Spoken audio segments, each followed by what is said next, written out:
مولاي صل وسلم دائما أبدا على حبيبك خير الخلق كلهم.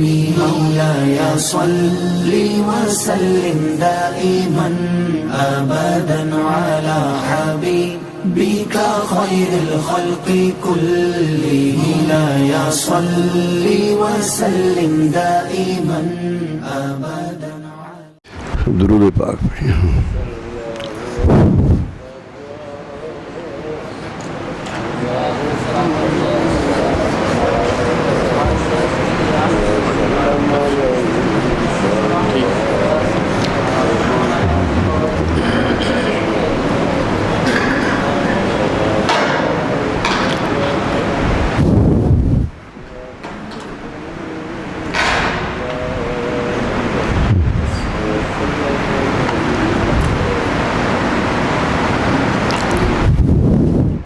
کیا ہو گیا ہے؟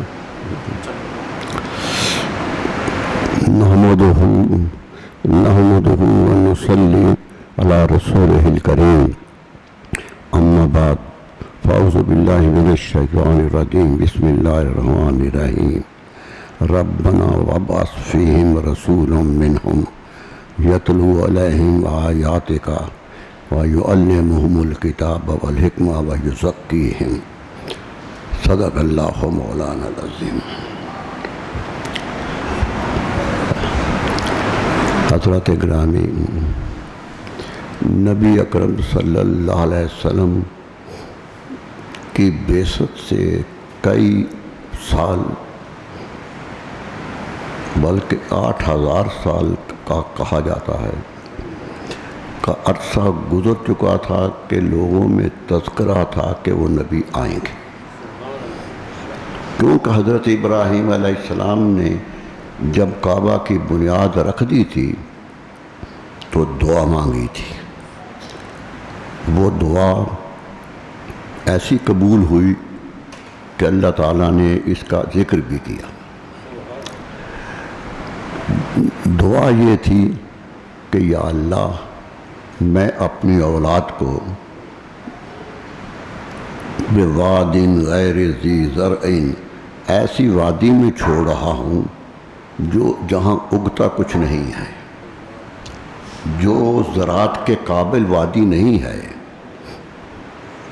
عند بیتک المحرم، لیکن یہ مجھے یقین ہے کہ تیرا حرمت والا گھر یہیں بنے گا. دو باتیں بنائیں کہ بے آباد وادی ہے، کچھ اگتا نہیں ہے، زراعت ہوتی نہیں ہے، اس لیے انسانی زندگی کا ٹھہرنا مشکل ہے، لیکن اس کے باوجود یہاں انسانی زندگی چلے گی کیونکہ تیرا حرمت والا گھر یہاں ہوگا. یہ دعا بہت مدت کے بعد مانگی تھی. حضرت ابراہیم علیہ السلام نے یہ 100 سال کے قریب عمر ہو گئی تھی جب یہ دعا مانگی ہے. لگاتار مصائب میں مشکلات سے گزرتے آئے تھے اور آخر یہ دعا مانگی تھی. اور میرا یقین ہے کہ اس دعا کے پیچھے بھی ایک مقصد تھا کہ ربنا وابعث فیہم رسولا، یا اللہ میری امت کو مسلمان رکھنا اور اس امت مسلمہ میں رسول پیدا کر دینا. میری اولاد سے امت مسلمہ بنانا، ایک شرط یہ لگائی کہ میری اولاد سے لازماً امت مسلمہ رہے اور اس امت مسلمہ میں ایک رسول پیدا کر دے جو یتلو علیہم آیاتک، جو تیری آیات پڑھ کے سنائے. سوچئے، قربانی کر چکے تھے، کعبہ کی تعمیر کر چکے تھے، اس وقت یہ دعا مانگی ہے. اور دعا بلکہ میں تو یہ بھی کہنے کو تیار ہوں کہ ساری محنت کا ثمر یہ مانگا کہ میری نسبت جڑ جائے اس نبی سے جو آنے والا. ساری دعاؤں کا مقصد یہ تھا کہ وہ میری اولاد سے آئے، میں اس کا جد امجد بنوں. بن گئے، قدرت نے قبول کر لیا. پیدا ہو گئے، نسلیں چلیں، حضرت اسماعیل علیہ السلام بیٹے آئے، ان کی نسل چلی آگے، تقریباً بعض 7 پشتیں لکھتے ہیں اور بعض تو 40 پشتیں لکھتے ہیں کہ پر گزرنے کے بعد عدنان آئے جو بڑے نامور وجود تھے مکے کے۔ عدنان تک نبی صلی اللہ علیہ وسلم 21 پشتیں ہیں۔ صحابہ نے پوچھا تھا کہ یا رسول اللہ صلی اللہ علیہ وسلم آپ کس خاندان سے ہیں؟ تو آپ نے اپنا خاندان گن کے بتایا تھا کہ محمد بن عبداللہ بن عبد المطلب بن ہاشم بن قصی بن کلاب، یوں گنا تھا اور کہا تھا عدنان پہ جا کے ٹھہر گئے تھے کہ لوگوں تم جانتے ہو کہ عدنان اسماعیل علیہ السلام کی اولاد، یعنی جہاں بات یقین کی ہو گئی وہاں چھوڑ دیا۔ یہ سارے لوگ اپنے دور کے بڑے لوگ تھے، سارے ایک ایک کی زندگی پڑھ لیجیے، انصاب الاشراف بھری پڑی ہے ان کے تذکروں سے، لیکن تفصیلی تذکرہ نہیں کرنا ہے، تذکرہ قریب کا کرنا ہے کہ آپ کے دادا حضرت عبد المطلب سے یہ خاندان بڑا ہی نمایاں ہو گیا، دادا بہت ہی نمایاں ہو گئے، اور اس طرح جس طرح ابراہیم علیہ السلام دعا مانگ رہے تھے، دادا کو یقین تھا کہ وہ میری نسل سے آئے گا، یقین تھا۔ کہتے ہیں کہ روز صبح کے وقت حرم میں جا کر دعائیں مانگتے تھے کہ یا اللہ جس نبی کا وعدہ ہے وہ آ جائے۔ سحری کے وقت دعائیں مانگتے سے لگاتار۔ ایک دن ایسا ہوا کہ گھر سے خبر پہنچی کہ بیٹا پیدا ہو گیا۔ کئی دفعہ شعر پڑھا، اچھا لگتا ہے۔ اچانک صبح کی پہلی کرن ہنستی ہوئی آئی، اچانک صبح کی پہلی کرن ہنستی ہوئی آئی، مبارک باد بن کر یہ خبر دادا کو پہنچائی کہ قسمت نے تیری سوکھی ہوئی ڈالی ہری کر دی، کہ قسمت نے تیری پھوکی ہوئی ڈالی ہری کر دی، تیری بیوہ بہو کی گود اپنے نور سے بھر دی۔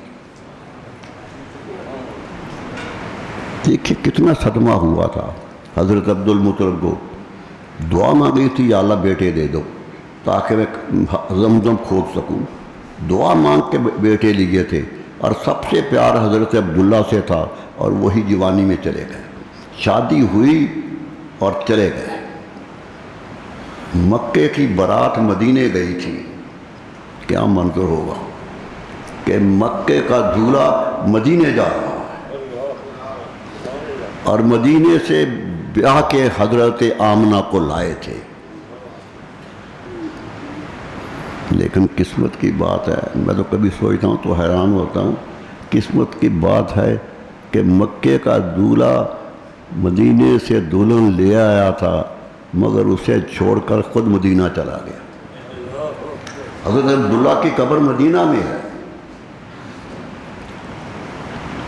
یہ حضرت آمنہ کہتی تو ہوں گی کہ مجھے لے کے آپ مکہ گئے تھے، آپ خود مدینہ آ گئے، مجھے وہاں چھوڑ آئے ہیں۔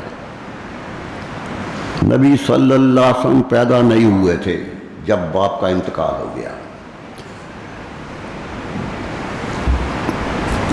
2 مہینے بعد پیدا ہوئے۔ سوچئے کہ عرب کے ماحول میں یتیم بچے کی کیا حالت ہوتی ہے، لیکن کس کس کو خبر نہیں تھی۔ ابرا کا حملہ ہوا رسول اللہ صلی اللہ علیہ وسلم کی پیدائش سے پہلے، سورہ فیل پوری تفصیل بیان کر رہی ہے۔ ابرا کا حملہ 60,000 کا لشکر اور ہاتھیوں کی قطار، اس طرح حملہ ہوا کہ مکے والے جرأت ہی نہیں کر سکتے تھے مقابلے کی، بھاگ گئے۔ کوئی پہاڑوں پہ چڑھ گیا، کوئی میدانوں میں نکل گیا، کوئی صحراؤں میں چلا گیا۔ مکہ خالی ہو گیا تھا، ابرا تو ٹہلتا ٹہلتا اندر آ سکتا تھا، کوئی روکنے والا ہی نہیں تھا اسے، لیکن حضرت عبد المطلب تھے، سوچ رہے تھے کیا کرنا، ہمت تو نہیں ہے، وہ بھوک بیس پہ چڑھ گئے جو مکے کے سامنے پہاڑی حرم کے سامنے چڑھ کے دعا مانگی کہ یا الہی ہم میں ہمت نہیں ہے تیرا گھر بچانے کی، ہم میں استطاعت نہیں ہے کہ تیرا گھر بچا سکیں، تو نے ہی اپنا گھر بچانا ہے، صرف ہم واسطہ دے سکتے ہیں کہ وہ بچہ جو ابھی ماں کے پیٹ میں ہے اس کے صدقے سے معاف کر۔ کیا خبر نہیں تھی عبد المطلب کو کہ اس بچے کے صدقے سے جو ابھی ماں کے پیٹ میں ہے ہم پر کرم کرتے۔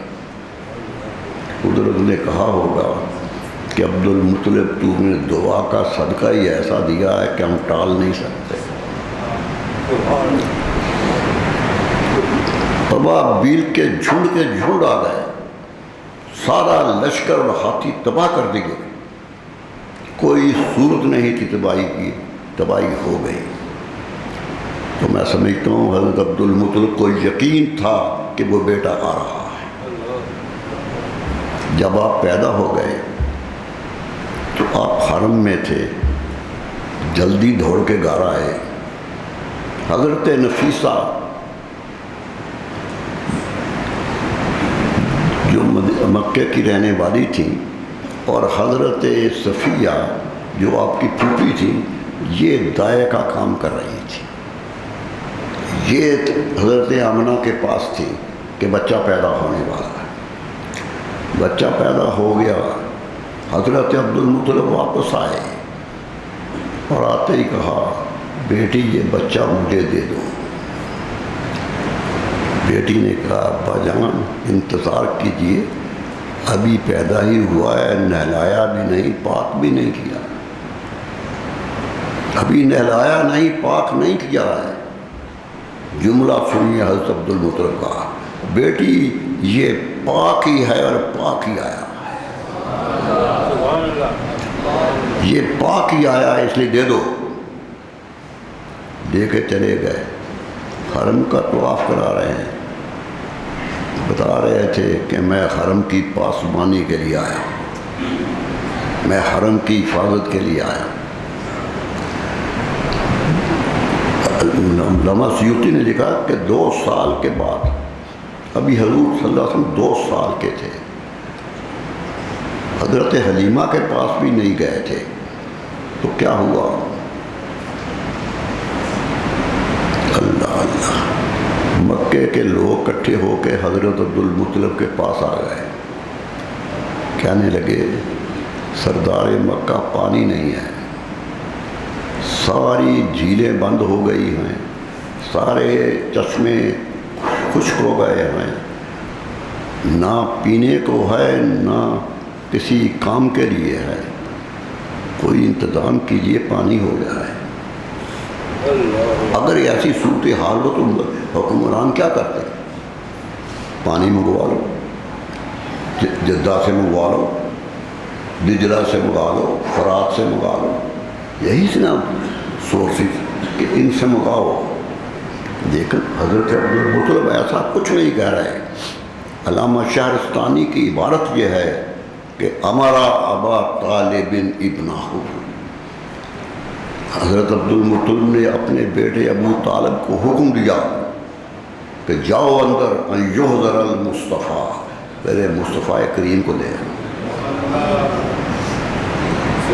2 سال کے تھے، لے آؤ میرے بچے کو، وہ لے آئے، وضعوا علی یدیہ، دونوں ہاتھوں پہ رکھ لیا بچہ، واستقبل الکعبہ، اور کعبہ کی طرف منہ کر لیا، ورماہ الی السماء ثانیا وثالثا، بچے کو اچھال دیا آسمان کی طرف 2 دفعہ 3 دفعہ، اور دعا یہ مانگی یا رب بحق ھذا الغلام، اے میرے پروردگار اس بچے کے صدقے سے امطر علینا غیثاً مغیثاً دائماً عدلا، ہم پر بارش برسا دے جو کھیتوں کو بھی سیراب کر دے، انسانی جانوں کو بھی کی پیاس بٹا دے، اور تھوڑی نہ برسانا، دائماً لگاتار برسانا، خطلن بھی کہا، موسلا دھار برسانا، 4 باتیں کہیں کہ غیث بھی ہو، مغیث بھی ہو، دائم بھی ہو اور خطل بھی ہو۔ علامہ شہرستانی کے الفاظ ہیں لم یلبس ساعتاً، ایک لمحہ نہیں گزرا تھا تب کا صحاب علی وجہ صبا، سارے بادل سارے آسمان پہ بادل چھا گئے، بادل بھی آدل آ گئے، وہ امطر اور بارش شروع ہو گئی، حتیٰ خافوا علی المسجد، حتیٰ کہ لوگ ڈر گئے کہ کعبہ ہی نہ گر جائے، اتنی تیز بارش ہوئی۔ اس وقت حضور کے چچا حضرت ابو طالب جو گھر سے لے کے آئے تھے وہ مست ہو گئے، ایک بستی میں انہوں نے محبت سے شعر کہے، یہ دیکھے ابن ہشام نے وہ ساری نظم نقل کی ہے، بخاری میں بھی اس کا ایک شعر ہے کہ وہ ابیض یستسقی الغمام بوجہہ، اے اللہ یہ حسین چہرہ ہے، اس کو دیکھ کر ہم بادل مانگ لیتے۔ سمال الیتاما، یتیموں کا سہارا ہے، عصمت للاراملی، اور بیووں کے لیے آسرا ہے۔ تقدیر کاتب تقدیر ہنس تو رہا ہوگا کہ چچا یہ تو خود یتیم ہے، تو کہتا یتیموں کا سہارا ہے، اس کی والدہ تو بیوہ ہے، تو کہتا ہے بیووں کے لیے آسرا بن کے آ گئے۔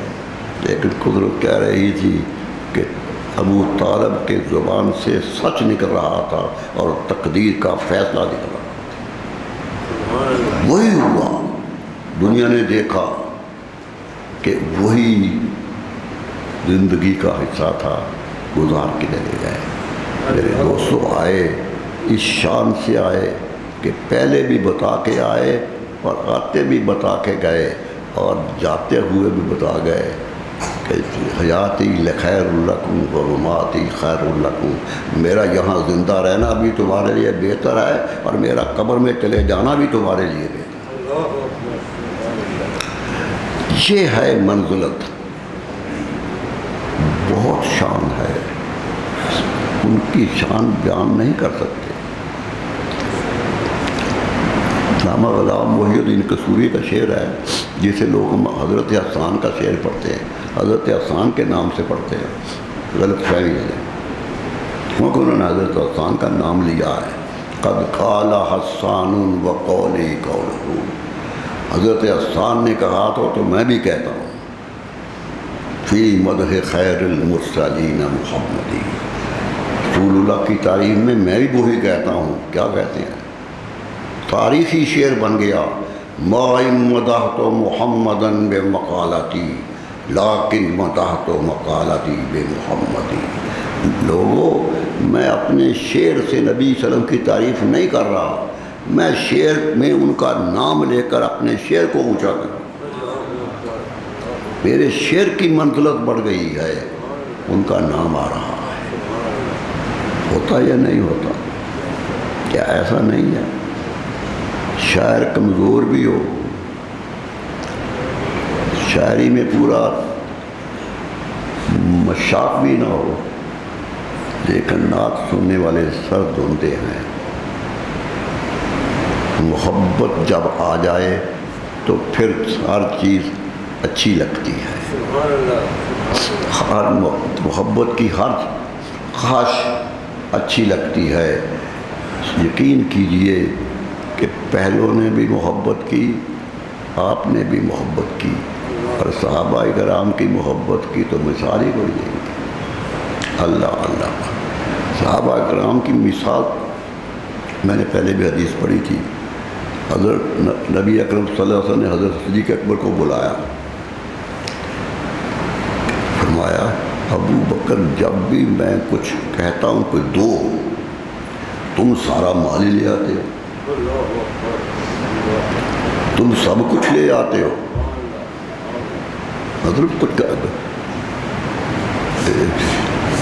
فکر عیال بھی چاہیے، گھر والوں کی فکر بھی چاہیے۔ حضرت سید نے جملہ جو کہا ہے وہ تاریخ کا بڑا جملہ ہے، حل انا و مالی لابک یا رسول اللہ، یا رسول اللہ مجھے پہلے یہ بتا دیجئے میں اور میرا مال آپ کے سوا کس کے؟ میں بھی آپ کا ہوں، میرا مال بھی آپ کا، سب کچھ آپ کا ہے۔ علامہ اقبال نے اس پر پوری نظم لکھی اور بڑے جوش سے لکھی۔ بہرحال یہ محبت سب سے تھی۔ حضرت فاروق اعظم رضی اللہ عنہ سے حضور صلی اللہ علیہ وسلم نے بلایا، میں فاروق مجھ سے پیار کرتے ہو؟ کہنے لگے جی کرتا ہوں۔ کہا کتنا کرتے ہو؟ کہنے لگے جی اپنی جان کے سوا جو کچھ ہے آپ پہ قربان کر لیتے، کچھ قربان کرنے کو تیار ہوں۔ حضور صلی اللہ علیہ وسلم نے فرمایا عمر محبت مکمل نہیں ہوئی، محبت پوری نہیں ہوئی۔ وہ سمجھ گئے بات کیا ہے، کہ حضور جان بھی قربان کر دوں۔ فرمایا الآن یا عمر، عمر اب محبت پوری ہوئی، سب کچھ قربان کر دو۔ زندگی کا کوئی گوشہ قیمتی نہیں ہے نبی اکرم صلی اللہ علیہ وسلم کی ذات سے، ان کی عزت و احترام سے۔ یہی زندگی کا حصہ ہے، یہی زندگی ہے جو کامیاب زندگی ہے۔ محبت کا دعویٰ تو بہت کرتے ہیں، بڑے بڑے دعوے دار آتے ہیں کہ ہمیں محبت کا بڑا دعویٰ ہے، لیکن میرے دوستو محبت مشکل چیز ہے، محبت بہت مشکل رہا ہے۔ محبت ان المحب لمن یحب مطیع، محبت کرنے والا جس سے پیار کرتا ہے اس کی بات بھی مانتا ہے، اس کی اطاعت بھی کرتا ہے۔ اطاعت نہ کرے اور محبت، راغب قصوری کا شعر میں کئی دفعہ پڑھ چکا ہوں کہ مدینے کا ارادہ ہے تو پیدا عشق احمد کر، مدینے کا ارادہ ہے تو پیدا عشق احمد کر، ارے تعلق ہونا جس سے اس کے گھر جانا نہیں اچھا، پہلے تعلق تو پیدا کرو، ایک نسبت تو پیدا کرو۔ صوفیاء کرام تو کہتے ہیں کہ ہم کہیں بھی ہوں حاضر ہوتے ہیں دربار میں، درباری میں رسائی ہے، کہیں اور جاتے ہی نہیں۔ یہی حال ہے صحابہ کرام کا، جاتے تھے گھر، اپنا تھوڑا سا کام کرتے تھے اور واپس دربار میں آ جاتے تھے۔ حضرت ابو ہریرہ کہتے ہیں میں تو رسول اللہ صلی اللہ علیہ وسلم کو دیکھتا ہی رہتا تھا کدھر جا رہے ہیں۔ کہتے ایک دن میں نے دیکھا کہ مسجد نبوی سے نکلے ہیں، سامنے بے رہا ہے، ایک کنواں ہے، اس کی چار دیواری ہے، اندر درخت لگے ہوئے ہیں، آج بھی اس کا نشان موجود ہے، مسجد نبوی کے اندر آ گیا۔ بے رہا یہ ابو طلحہ انصاری رضی اللہ عنہ کا باغ تھا۔ کہتے آئے اندر چلے گئے، دیوار کے اندر چلے گئے اور دروازہ بند ہو گئے۔ میں حیران کہ میں کیسے جاؤں، کہتے چاروں طرف گھومتا رہا کہ اندر کیسے، رستہ ہی کوئی نہیں، ایک دروازہ وہ بند ہو گیا۔ کہتے ایک طرف سے دیکھا ہے کہ نالی پانی کے اندر جا رہی ہے، پانی جا رہا ہے۔ کہتے میں نالی میں لیٹ گیا اور اندر چلا گیا۔ سوچئے کیا، پانی جہاں سے جا رہا تھا وہاں لیٹ کے اندر آیا۔ حضور صلی اللہ علیہ وسلم مسکرا پڑے، فرمایا ابو ہریرہ آ گئے ہو، کتنی منزلت ہو، کتنی شان ہوگی، آ گئے ہو۔ اللہ اللہ، حدیث لمبی ہے، صرف اتنی بات بتانا چاہتا ہوں کہ صحابہ کا ذوق کیا ہوگا۔ یہی ذوق ایمان کی دلیل ہے، یہی ذوق پیدا نہ ہو، یاد رکھ لیجئے دعوے سارے عبادات کا ظہور ہیں، مغز عبادت محبت رسول ہے۔ محبت نہ ہو تو پھر حاضری کیسی، محبت نہ ہو تو وہاں جانا کیسے؟ اللہ اللہ اللہ، روتے ہیں لوگ، چیختے ہیں لوگ.